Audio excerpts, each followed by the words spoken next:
and the zoning bylaw. We'll call the meeting to order. The town of Inuvik acknowledges we are located on the traditional lands of the Gwich'in and Inuvialuit people of the Northwest Territories.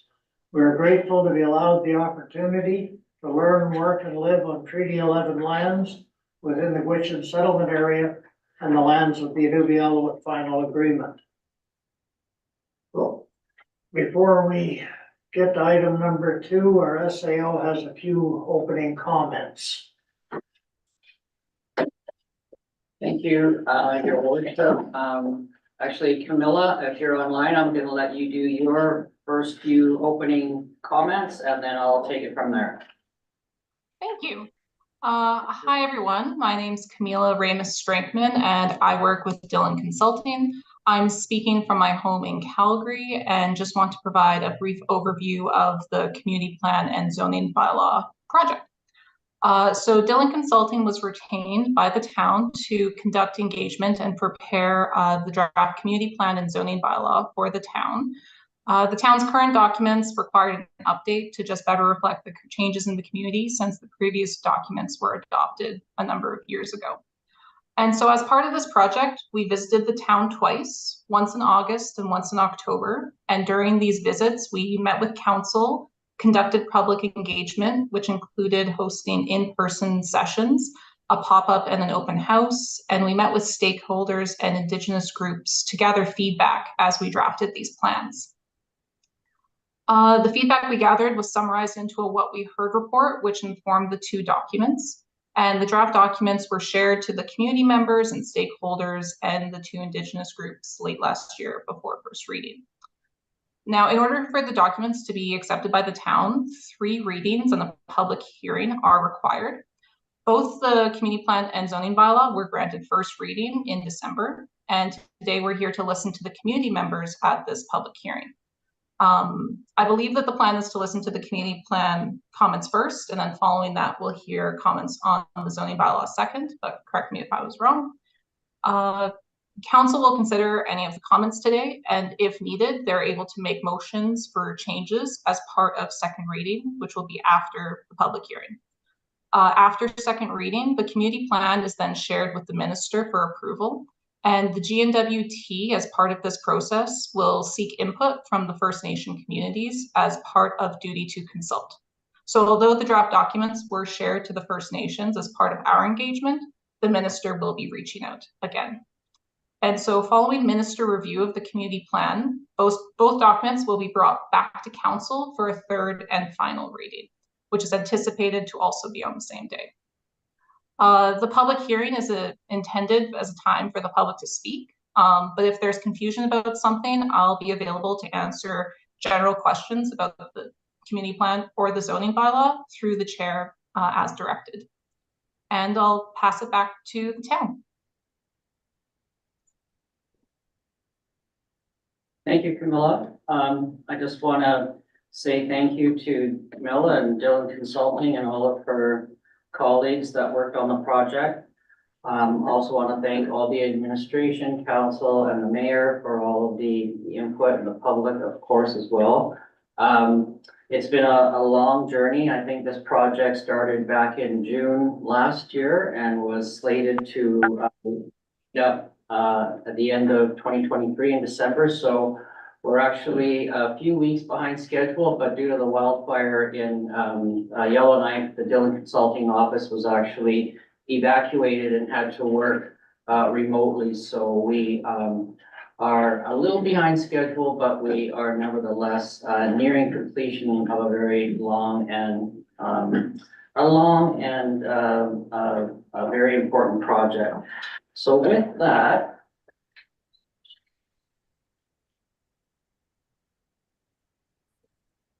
for those of you following along on your public hearing agenda, on January the 18th and the 25th in the Inuvik Drum, we did let our community know in 2 advertisements that we were going to be holding the public hearing tonight in council chambers. And we have so far received –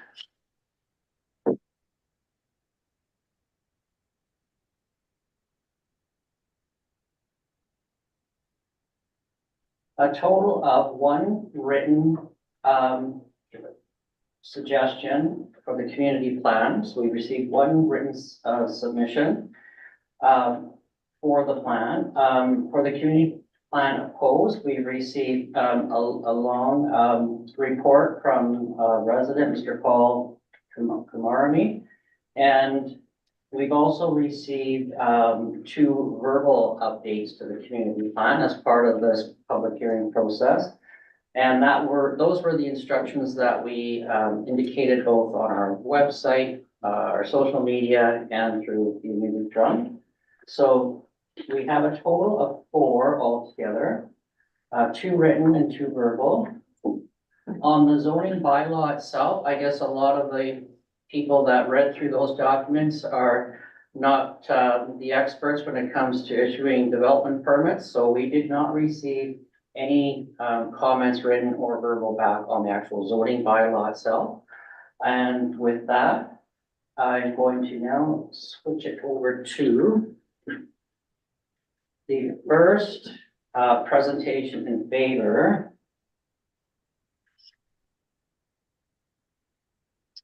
was a, comment on adding a section for archaeological considerations.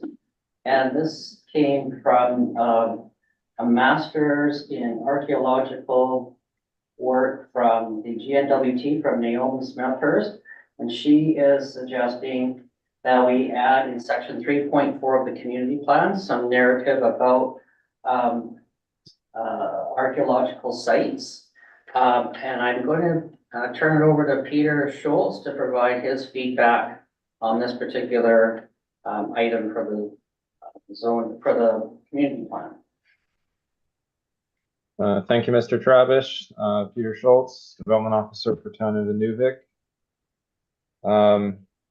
The archaeological regulations in Canada are usually handled at the territorial or provincial level. The regulations are usually quite clear, and adding anything more in a zoning bylaw than if a developer finds something that looks like a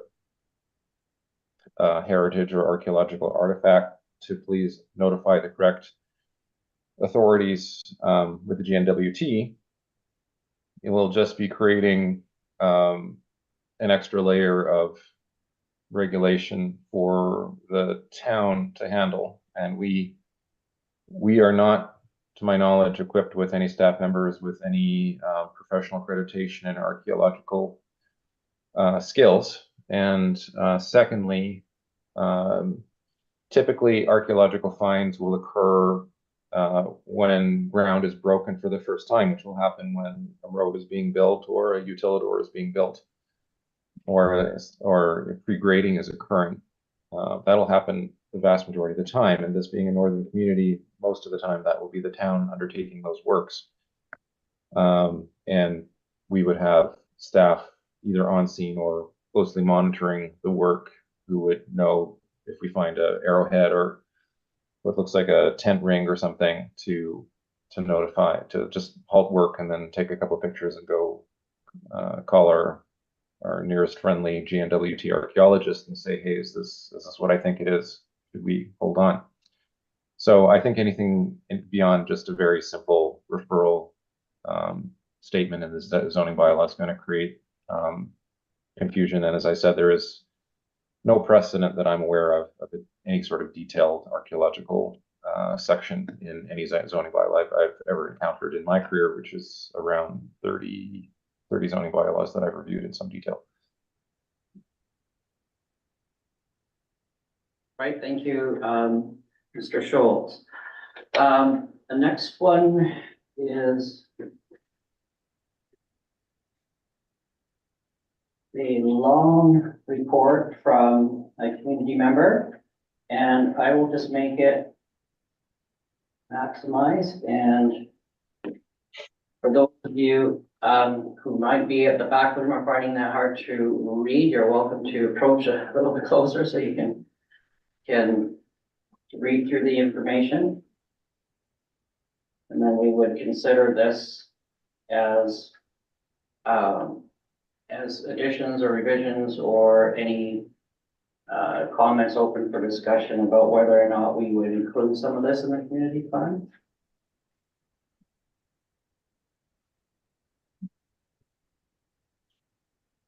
Ready?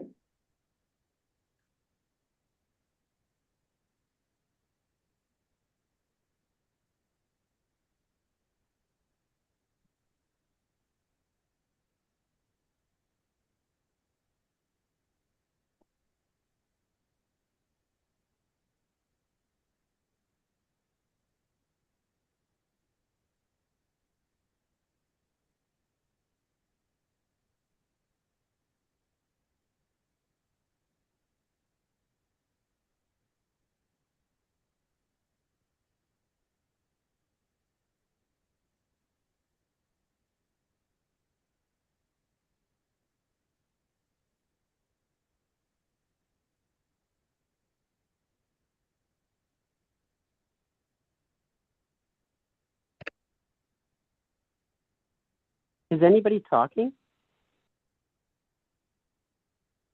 We're reviewing a submission from the community on the, Thank on the,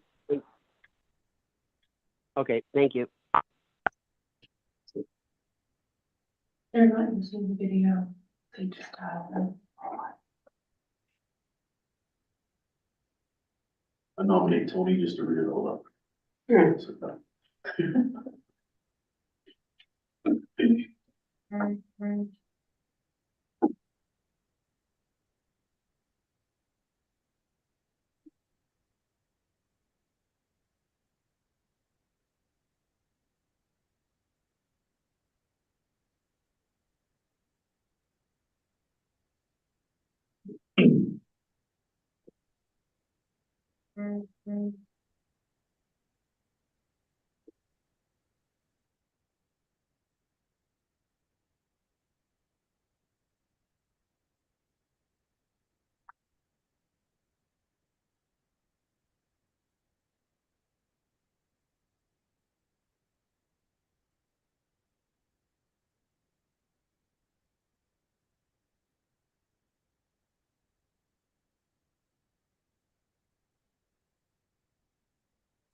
so that's the conclusion of that submission from Mr. Karen. Excuse me a minute, Paul's, co-worker, employer, whatever is here tonight, Tom Zuko. Did you want to comment on, Paul's observations or? It's up to you. I suppose so. Do you want to sit at the microphone and, if you please speak up, I've been told I'm hard of hearing. I don't believe it, but I've been told that. What was that? So, yeah, I know Paul was working on this, and of course, we share quite a bit of history in, town council and former mayorship, on both of our parts. I'm sure that this, community plan, meets the letter of the requirement. I always saw a community plan as, being somewhat of a vision document as well, and I don't see that in here. I'm particularly impressed, I guess, that the military, potential military development and any of the things that are gonna be required to accommodate that by the town are contained in this document.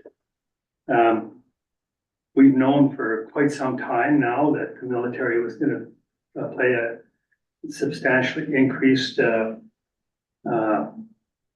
position in this town when they announced the expansion of the runway. That was a very, very clear sign that the military was looking at Inuvik for future development. There's no reason for us to have an airport expanded if that wasn't the case. The town doesn't seem generally to have much discussion going on about that. And this document doesn't have much in there, or anything in there to address that, situation. I think it's important because, you know, I grew up when this was a military town, and, this town was kind of unique in the sense that people from the military base lived throughout the town. They were a full part of the town. They didn't live in a compound somewhere off in a corner or whatever, in an isolated manner with their own facilities for the most part. When we needed a rec center, they were substantially involved in building that rec center. So it's important in my mind, the town has an understanding of how they want the military to fit in here, because if you don't lead, then at some point you'll be told, and it may not be the kind of involvement or the optimum involvement you want for that kind of activity here. I think it's I think personally that the military is probably the most significant future driver for the town of Nunavik. Probably the most, I would say the most substantial event since they left here in 1986. So I think that some of those vision items should be contained in a document like this. I don't see that. I think Paul mentioned a good number of other items that are happening around the town. Again, there's not a lot of discussion about where that can go. We've got some really interesting energy things happening around Nunavik. Probably, from what I understand, leading everywhere in the north on development of renewable energy and those kind of things. We've got the petroleum thing happening despite all of the federal government impediments that were put in the way. So, you know, energy, I think, is got a real good future. But again, if we don't drive it, somebody else will drive it, and they may drive it somewhere else. So again, vision, there's a lot of vision things that I think should be in a document like this. Not necessarily to meet the NACA requirement for what a community plan is, but something that this town council and other town councils in the future, I think this is done, what, every 6 years or something? 8. Yeah, so, you know, and for people who come to the town and look around and, you know, what are we gonna do? Well, where else do we have a vision statement? This is where we think that town could go, should go over the next number of years. So that's why I think that's an important component. And Paul, like you already pointed out, a good number of those kind of vision items. So that's all I have to say. Thanks, Tom.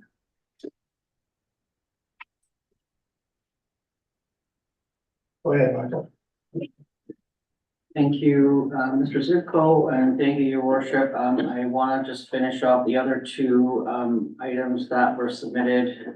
Two more submissions were received verbally. They are as follows.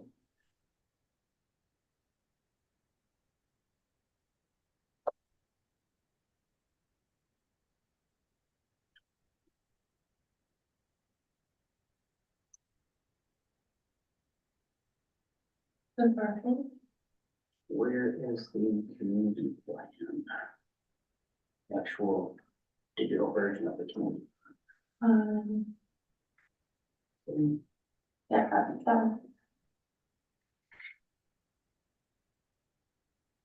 So the first verbal submission that we had was to go down to the very end of our community plan, and under the what we heard report,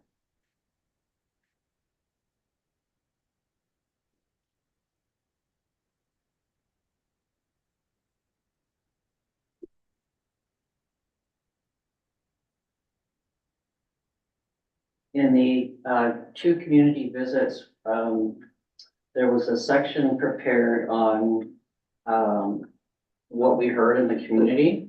And we had a verbal request from Mayor Clarence Wood to add a disclaimer at the beginning of this section to say that we aren't always necessarily responsible as a municipal government for some of the items in that particular section.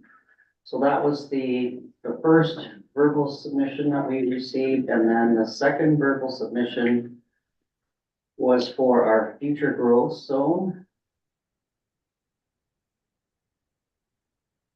which can be found in the map section.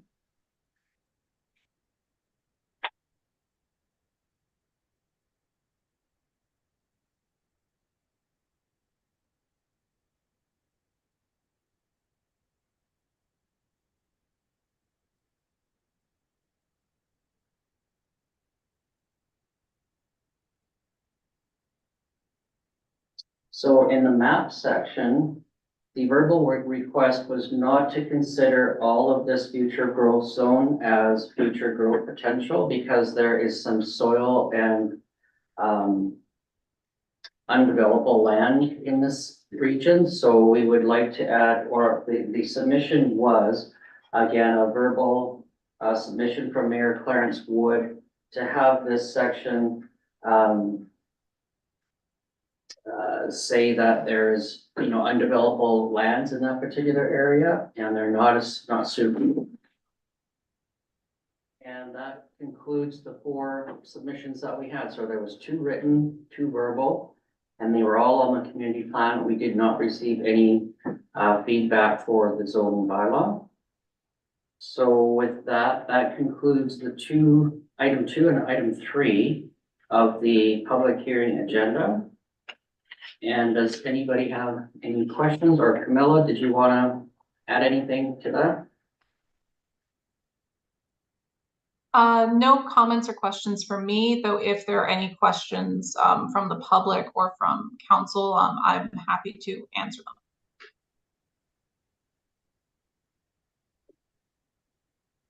I'm just wondering, Clarence here, sorry.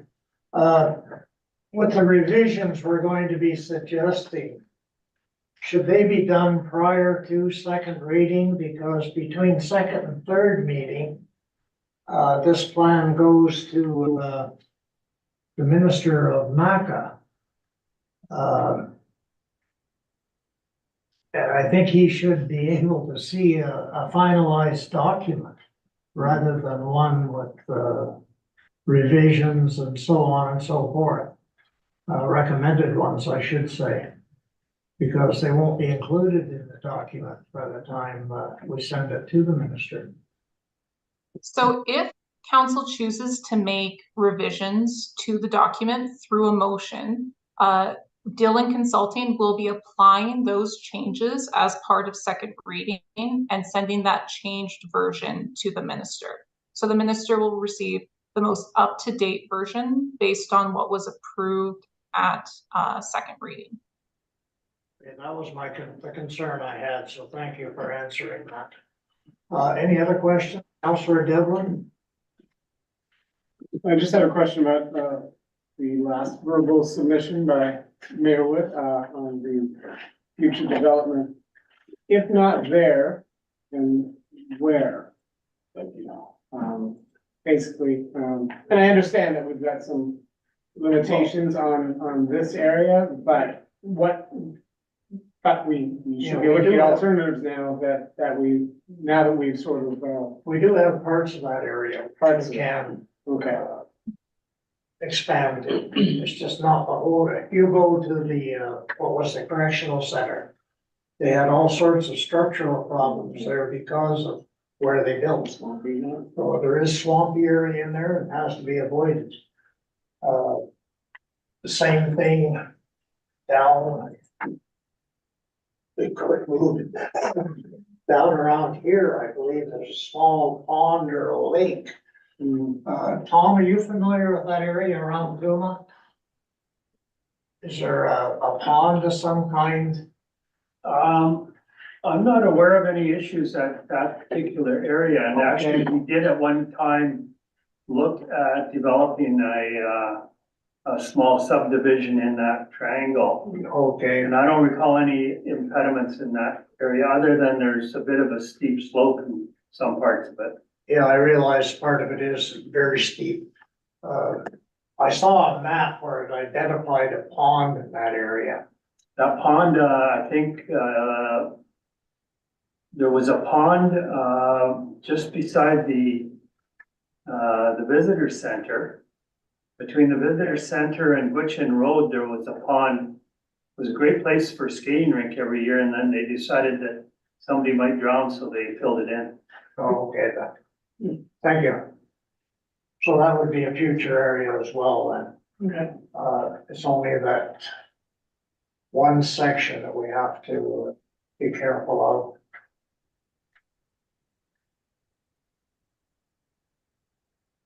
Any other comments? Councillor Harder. Thank you, Your Worship.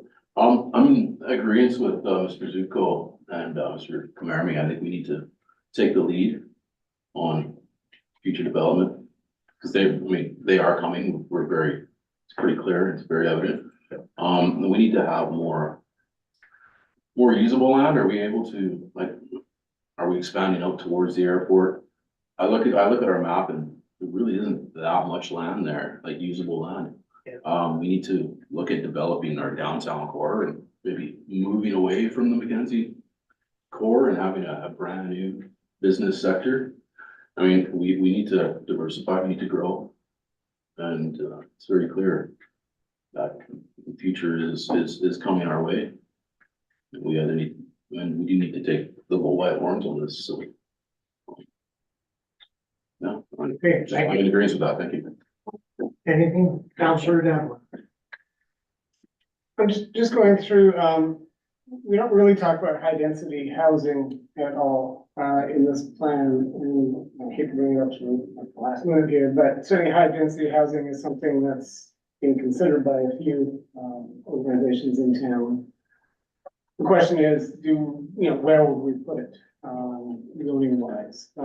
So I think, if we are talking about our future, and further to, and I like Councillor Harder, feel very strongly about what, Mr. Kamara and Mr. Duco have said, and I appreciate the history. Thank you. But I mean, when we are talking about this, high density housing I've been trying to put my own mind around it, about where that next stage is, and we just on a scalability and a return on investment basis, it makes sense to sort of build large, but I don't know if we can. So I don't know if this plan can take a look at that or address that at all. When I go through it and I type in keywords, I don't get any of the high density or apartment kind of things, and I'd like to see that if possible. Thank you. I think that's something, I agree with you, and I think that's something we can look at in the future, as far as high density housing goes. I'd like to thank the former mayors, Zupko and Kamarami, for their comments. I agree 100% on the military aspect. And what a number of other things that Paul pointed out, I think we should take the advice and incorporate most of it in the community plan. Anybody else? Thank you. So that's the end of the public hearing, unless the SAO has any final comments. Your worship, no, I think the administration would agree based on the public hearing tonight that we would agree with making the motions in our next special council meeting coming up after this meeting to pass the bylaws with recommended changes for things like military, future growth zones, energy, and maps identifying where we can grow our community both commercially and residentially. Thank you for the public hearing. Thank you, everyone. Now I need a motion to adjourn the public hearing. Councillor Harder, seconded by Councillor Alexis. Any comments? None? All those in favor? Motion's carried. Yes, Thank you, everybody. thank you, for your- everybody. Thank you, Alana. Bye-bye. Bye. Thanks, No, Dan. Stay No, on. no, don't go yet. Stay on. Go on.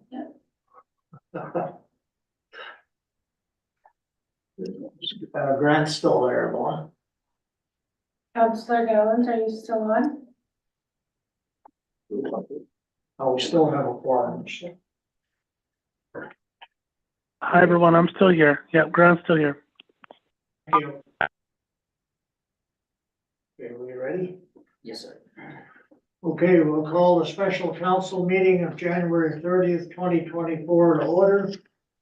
Time is 7:30.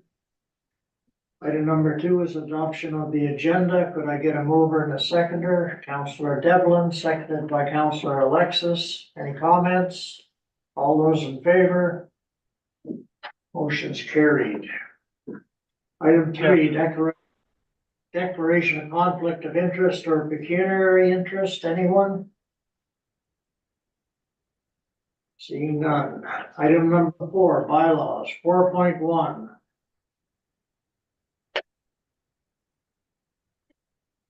Second reading of bylaw 2724/P+D/23, the Town of Inuvik Community Plan. And the motion is, be it resolved, Inuvik Town Council hereby gives second reading to bylaw 2724/P+D/23, the Town of Inuvik Community Plan bylaw with the following revisions. Revised Schedule C with a disclaimer on public comments. Revisions as per the written submissions. And avoid boggy areas in future development. So is there anything else? Or does that cover it all?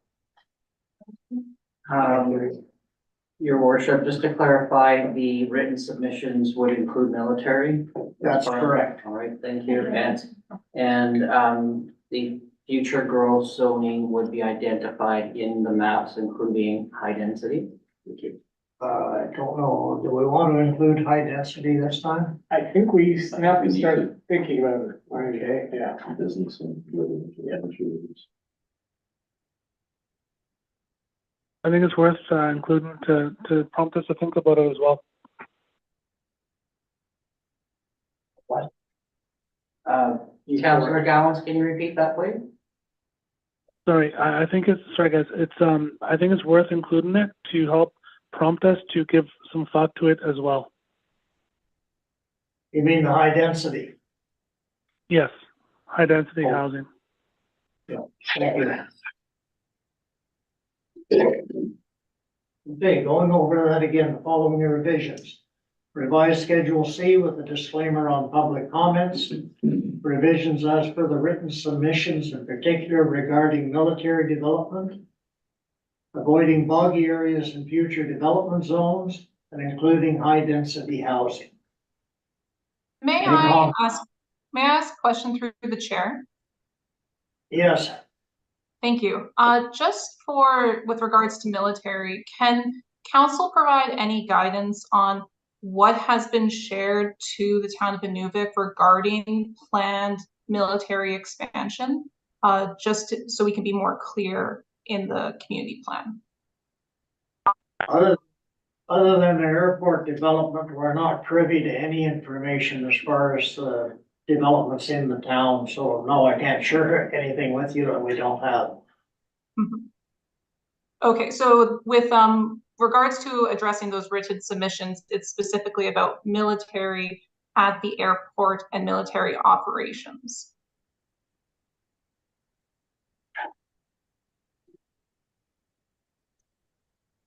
Okay. Camilla, this is SAO Travers speaking. Camilla, I would suggest that we include community plan revisions to address future growth from military developments in our community plan. I think we need to really lead that. I've heard from the community tonight, and I've heard a number of comments about leading it, including it in our plan, so it's there and recognized. And, as long as, your worship, you include as part of the motion that we include that leadership around military development, we'll make sure that the wordsmithing is in the community plan to include that as part of the community and not just around the airport. Thank you. Mayor, Worship. Councillor Devlin. yeah, so. Counselor Devlin. Well, thank you. Further to what SAO Travis was mentioning with the military. I mean, two areas I think that we'd like to see in our community plan would be both the infrastructure that may come along with some of the military, but also the social impacts that the military may make on the town, whether it's through volunteerism, through, as Mr. Zubko alluded to earlier, through community build-up for recreation centers, et cetera. I think there is certainly something tangible there that can be reflected in the community plan if we put some thought to it. Thank you. Okay, so we can add to include future consideration of the military in the community in regards to infrastructure and social impact. A mover and a seconder. Counselor Harder, Counselor Day. Any comments now? All those in favor? Carried. Thank you very much. The zoning bylaw, second reading.